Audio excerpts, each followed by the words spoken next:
Good afternoon. So, self-care.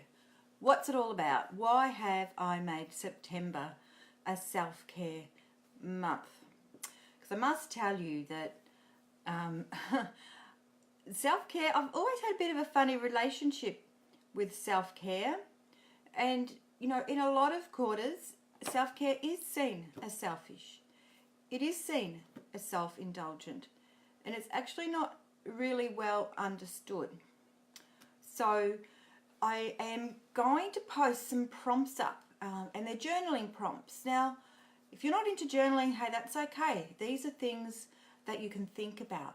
And I'm going to start with looking at perhaps what are some of your underlying beliefs about self-care. Hi, whoever's watching. Your name hasn't popped up, so if you'd like just to let me know who you are, that would be great. So, yeah, prompts to think about, underlying beliefs, because a lot of us know what's good for us. Now, we know that exercise and movement's good. We know that nutrition's important and good for our mental health. We know that connecting with others is vital for our important health.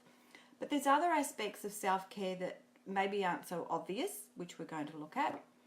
And even though we know some things are good for us, we often find ourselves not doing it. And there are barriers. Hi, Nicole. There are barriers, both physical and mental, but largely mental, around self-care. And I know when I started exploring what was stopping me from doing some things, it was up here. It was nearly all in my head. And when I was listening to the voice, when I was actually doing some journaling, a message came up really clear and strong. And I don't know, some of you may relate to this, others may not, and that's okay. We're all different. We're all going to have different beliefs. But the one that came up for me, the little voice I heard inside my head said, "You don't deserve it." I don't deserve it. I don't deserve to look after myself. I don't deserve the time and the effort it takes to look after myself. Well, we all know that's a load of rubbish. We all deserve it, because self-care isn't indulgent. Self-care is self-respect. And one of the things that tends to go with people, and certainly clients I see, when they're having problems with their mental health, when they're feeling so low and unworthy, one of the first things that goes is hygiene. They don't shower. It's basic, and a lot of us might just go, well, that's just what you do. But when you're feeling so low and so bad about yourself and nothing really matters, hygiene can go. The very first step of self-care, showering, brushing your teeth. Now, I don't really brush my hair, but I have curly hair and I'm not allowed to brush it, so this is me.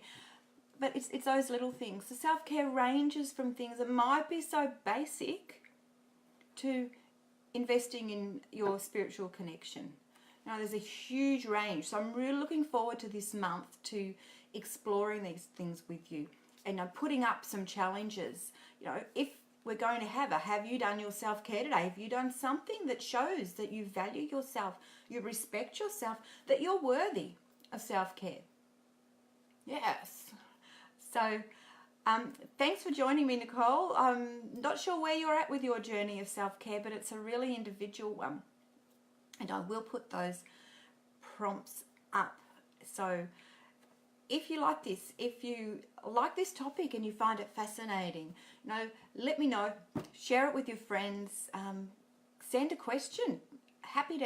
Always happy to answer questions and to engage in conversation about these topics.